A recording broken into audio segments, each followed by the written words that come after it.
والسلام على رسول الله اللهم صل على محمد وعلى آل محمد وبارك وسلم وصل عليه رب اشرح لي صدري ويسر لي أمري واحلل عقدة من لساني يفقهوا قولي اللهم انفعنا بما علمتنا وعلمنا ما ينفعنا وزدنا علما. اعوذ باللہ السمیع العلیم من الشیطان الرجیم من همزه ونفخه ونفثه بسم اللہ الرحمن الرحیم. یا ایها الذین آمنوا اتقوا اللہ حق تقاته ولا تموتن الا وانتم مسلمون.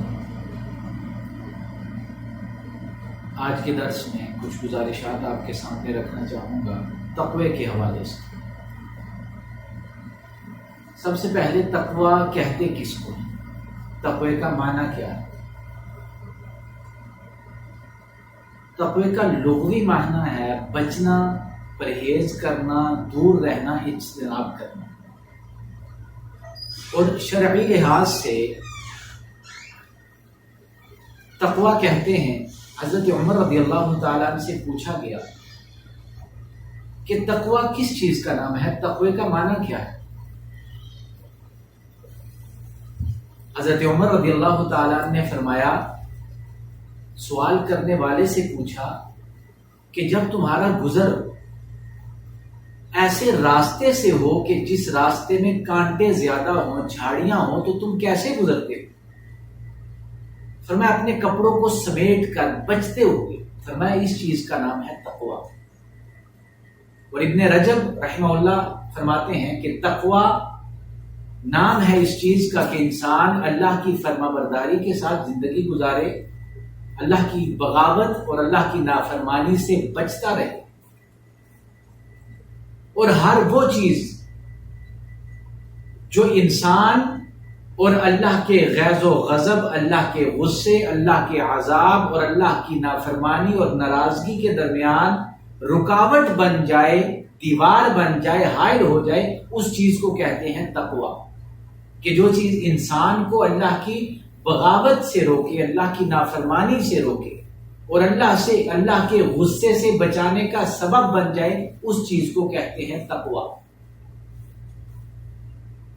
اس کی اہمیت کا اندازہ ہم اس چیز سے لگا سکتے ہیں کہ نبی اکرم صلی اللہ علیہ وسلم تقریباً اپنے ہر خطبہ کے آغاز میں نصیحت کیا کرتے تھے تقوی کی. یا ایھا الذین آمنوا اتقوا اللہ حق تقاتہ ولا تموتن الا وانتم مسلمون. کہ اہل ایمان اللہ کا تقوی اختیار کرو، اللہ کا ڈر اختیار کرو، متقی بن جاؤ، پرہیزگار بن جاؤ، اور تمہیں موت اس حال میں آئے کہ تم مسلمان ہو، اسلام کی حالت میں تمہیں موت آنی چاہیے. یا ایھا الذین آمنوا اتقوا اللہ وقولوا قولا سدیدا. یا ایھا الناس اتقوا ربکم الذی خلقکم من نفس واحدہ وخلق منها زوجها وبث منهما رجالا كثيرا ونساء واتقوا الله الذي تساءلون به والارحام ان الله كان عليكم رقيبا. ان آیات کی تلاوت آپ تقریباً اپنے ہر خطبے میں فرمایا کرتے تھے کہ لوگوں کے دلوں میں تقوی کی، پرہیزگاری کی اہمیت ہے. نبی اکرم صلی اللہ علیہ وسلم سے پوچھا گیا کہ اللہ کے ہاں سب سے مکرم، معزز کون ہے؟ تو آپ صلی اللہ علیہ وسلم نے فرمایا تقوی اختیار کرنا. قرآن میں اللہ نے فرمایا ان اکرمکم عند اللہ اتقاکم، کہ اللہ کے ہاں باعزت کون ہے، عزت والا کون ہے، بہترین کون ہے؟ جو حسب و نسب کے لحاظ سے، خاندان کے لحاظ سے، قوم قبیلے کے لحاظ سے، مال و دولت کے لحاظ سے جو سب سے اعلیٰ ہو؟ فرمایا نہیں، ان اکرمکم عند اللہ اتقاکم. اللہ کے ہاں باعزت وہ ہے، اعلیٰ وہ ہے، بہترین وہ ہے جو متقی ہے، پرہیزگار ہے، جو تقوی والا ہے.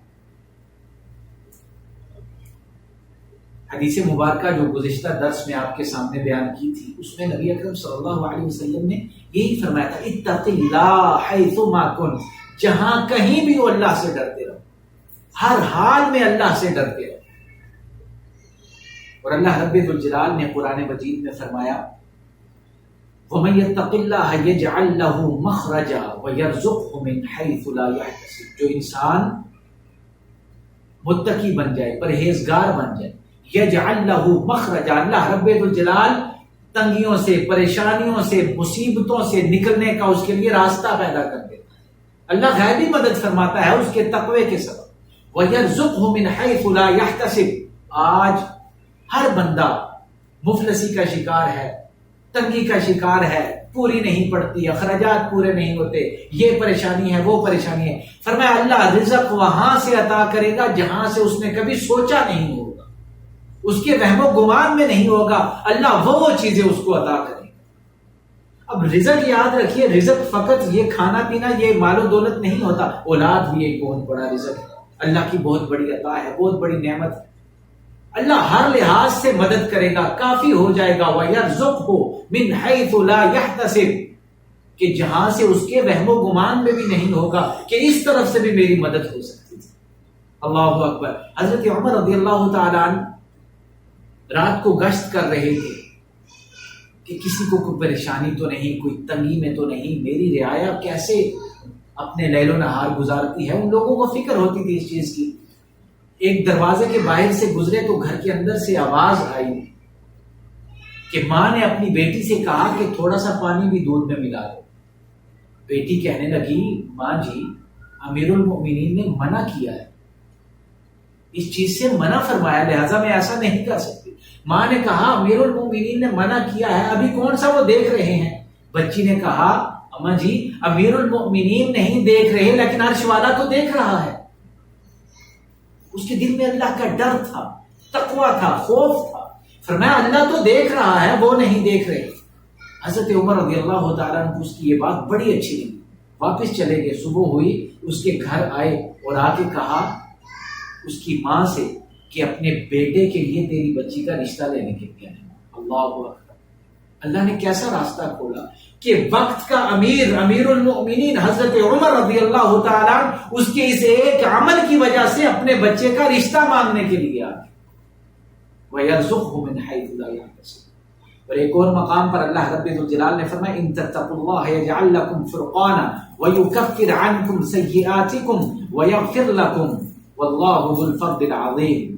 اگر یہ لوگ متقی بن جائیں، پرہیزگار بن جائیں، یجعل لکم فرقانا، اللہ رب الجلال حق اور باطل میں تمیز کرنے کی ان کو فہم و فراست عطا کر دے کہ یہ حق اور باطل میں تمیز کر سکیں، اللہ شعور عطا کرے گا۔ وَيُكَفِّرْ عَنْكُمْ سَيِّئَاتِكُمْ، اللہ رب الجلال تمہارے گناہوں کو بھی، تمہاری خطاؤں کو بھی معاف کر دے گا، خطاؤں سے پاک صاف کر دے گا۔ وَيَغْفِرْ لَكُمْ ذُنُوبَكُمْ، سارے گناہ بھی معاف ہو جائیں گے۔ وَاللَّهُ ذُو الْفَضْلِ الْعَظِيمِ، اللہ رب الجلال بہت بڑا فضل کرنے والا ہے۔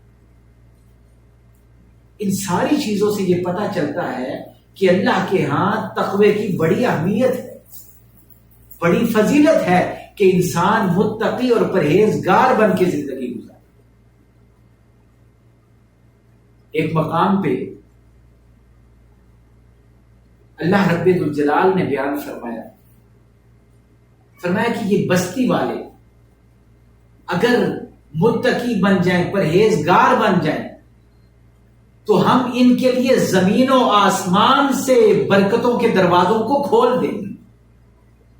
زمین سے بھی اور آسمان سے بھی اللہ کی برکتوں کے دروازے کھل جائیں گے اگر یہ متقی بن جائیں، پرہیزگار بن جائیں، تو ہم ان پر زمین و آسمان سے برکات کے دروازوں کو کھول دیں گے۔ اللہ کی طرف سے برکتیں ہی برکتیں ہوں گی، برکتوں کا نزول ہوگا، آسمان سے بھی زمین سے بھی اللہ برکتوں کا نزول فرمائے گا اگر یہ متقی بن جاتے ہیں، پرہیزگار بن جاتے ہیں۔ تو آپ صلی اللہ علیہ وسلم نے فرمایا جہاں کہیں بھی ہو، اتق اللہ حیث ما کنت، ہر حال میں اللہ کا تقوی اختیار کرو، اللہ کا ڈر ہر حال میں تمہارے دل میں ہونا چاہیے، کوئی بھی کیفیت ہو۔ اللہ اکبر۔ صحیح مسلم کی حدیث نبی اکرم صلی اللہ علیہ وسلم نے فرمایا کہ میں اپنی امت کے ان لوگوں کو بھی جانتا ہوں کہ جو قیامت والے دن پہاڑ جیسی نیکیاں لے کے آئیں گے، بڑی بڑی نیکیوں کے ساتھ آئیں گے، لیکن ساتھ ہی آپ نے فرمایا فَيَجْعَلُهُ اللَّهُ هَبَاءً مَنْثُورًا، اللہ رب الجلال ان کی نیکیوں کو گرد و غبار کی طرح اڑا دے گا، ختم ہو جائیں گی، کوڑا کرکٹ ردی کی حیثیت ہوگی، ان کی نیکیوں کی کوئی وقعت، کوئی ویلیو نہ ہوگی۔ صحابہ کرام رضوان اللہ علیہم اجمعین نے پوچھا اللہ کے پیغمبر صلی اللہ علیہ وسلم ہمیں بھی ان لوگوں کی کوئی نشانی بتا دیجئے کہ ہم بھی ان میں سے نہ ہو جائیں، کوئی ان کی علامات بتائیے، وہ کیسے لوگ ہوں گے؟ فرمایا وہ تم جیسے ہی لوگ ہوں گے، نمازیں بھی پڑھتے ہوں گے، نیکیاں بھی کرتے ہوں گے، صدقہ خیرات روزے یہ سارے اعمال وہ کرتے ہوں گے، لیکن آپ صلی اللہ علیہ وسلم نے فرمایا ان کی تنہائیاں وہ گناہوں سے پاک نہ ہوں گی، وہ تنہائیوں میں اللہ سے ڈرنے والے نہیں ہوں گے، ان کی تنہائیاں وہ تنہائیوں میں اللہ کی حدود کو پامال کرتے ہوں گے۔ آج قیامت کے دن ان کی حیثیت کیا ہوگی؟ ان کی نیکیاں ان کے کسی کام نہیں ہیں۔ اللہ اکبر، اتق اللہ حیث ما کنت، جہاں کہیں بھی ہو اللہ سے ڈرو، خلوت ہے یا جلوت ہے، لوگوں کے سامنے ہے انسان یا تنہائی میں ہے، اس کو اللہ سے ڈرنا چاہیے۔ کیا خیال ہے نبی اکرم صلی اللہ علیہ وسلم کے دور میں ایک انسان اکیلے میں کتنے گناہ کرتا ہو؟ لیکن اگر اس حدیث کو آج کے دور پہ پرکھا جائے تو آج ہماری انگلیوں کے نیچے پوری دنیا ہے، ہم جو مرضی چاہیں دیکھ سکتے ہیں، کر سکتے ہیں۔ تو فرمایا ان لوگوں کی تنہائیاں گناہوں سے پاک نہیں، اس لیے اہل ایمان کو یہ سمجھنا چاہیے کہ ہم نے خلوت اور جلوت ہر حال میں تقوی اختیار کرنا۔ اب ان لوگوں کا تقوی کیسا تھا؟ اللہ اکبر، ابو بکر صدیق رضی اللہ تعالیٰ عنہ کے بارے میں آتا ہے، وہ کہا کرتے تھے یا لیت شجر، کاش کہ میں درخت ہوں، کاٹ کے استعمال کر لیا جاؤں، کھا لیا جاؤں، لیکن اللہ کے سامنے مجھے حساب و کتاب نہ دینا پڑے۔ یہ ان کا تقوی تھا۔ اور آج ہمارے تقوی کی کیا حالت ہے، کیا کیفیت ہے؟ میں اکثر یہ کہا کرتا ہوں کہ اللہ کے بعد اپنے بارے میں انسان اللہ کے بعد خود سب سے بہتر جانتا ہے۔ میں اپنے بارے میں آپ سے بہت کچھ چھپا سکتا ہوں، آپ مجھ سے چھپا سکتے ہیں، لیکن ہمارا اپنا آپ جو ہے وہ ہمیں خود بہترین پتا ہے۔ ہمارا ضمیر ہمیں ملامت کرے گا، ہم اپنے بارے میں خود سے سوال کریں کہ ہم کیا ہیں۔ اگر ایک انسان کا تقوی، ایک انسان کی پرہیزگاری، اس کا ایمان اس کو دن میں 5 مرتبہ حی علی الصلاۃ حی علی الفلاح سن کر اللہ کے گھر میں آنے پر مجبور نہیں کرتا، صبح اپنا نرم گرم بستر چھوڑنے پر مجبور نہیں کرتا، ٹھنڈا اے سی والا روم چھوڑ کر اللہ کے گھر میں لا کھڑا کرنے پر جس کا تقوی اس کو مجبور نہیں کرتا، مجھے بتائیے کیا ایسا تقوی قبر میں ہمارے کام آئے گا؟ کیا ایسا تقوی میزان کے وقت ہمارے کام آئے گا؟ کیا ایسا تقوی میدان محشر کی سختیوں سے ہمیں بچائے گا؟ کیا ایسا تقوی، کیا ایسا کھوکھلا ایمان اور ایسی کھوکھلی اللہ اور اس کے رسول کے ساتھ محبت کے دعوے ہمیں پل صراط پار کروا سکیں گے؟ اس لیے جب تک انسان متقی پرہیزگار نہیں بنتا، اور سلف کا طریقہ کار کیا تھا، وہ کیا کہا کرتے تھے کہ کسی گناہ کو، تقوی کا یہ تقاضا ہے کہ انسان کسی گناہ کو چھوٹا نہ سمجھے، کیونکہ قطرے قطرے سے دریا بنتا ہے، چھوٹے چھوٹے پتھر جمع ہو کر پہاڑوں کی شکل اختیار کر لیتے ہیں۔ انسان اگر کسی گناہ کو چھوٹا سمجھ کے کرنا شروع کر دے گا تو پھر بڑے گناہوں کی طرف اس کے راستے کھلتے چلے جائیں گے، وہ بڑے گناہوں کی طرف اس کے راستے ہموار ہوتے چلے جائیں گے۔ نبی اکرم صلی اللہ علیہ وسلم نے فرمایا تھا کہ جب انسان گناہ کرتا ہے اس کے دل پر سیاہ نقطہ پڑ جاتا ہے، اگر وہ معافی مانگ لے، گناہ کو چھوڑ دے، دل صاف ہو جائے گا، لیکن وہ گناہ کرتا رہتا ہے یہاں تک کہ اس کا پورا دل سیاہ ہو جاتا ہے۔ جب دل سیاہ ہو جائے تو انسان نیکی کے راستے سے بھٹک جاتا ہے، اللہ کے راستے سے دور ہو جاتا ہے۔ اللہ سے دعا ہے اللہ رب الجلال ہمیں صحیح معنوں میں متقی اور پرہیزگار بن کے زندگی گزارنے کی توفیق عطا فرمائے۔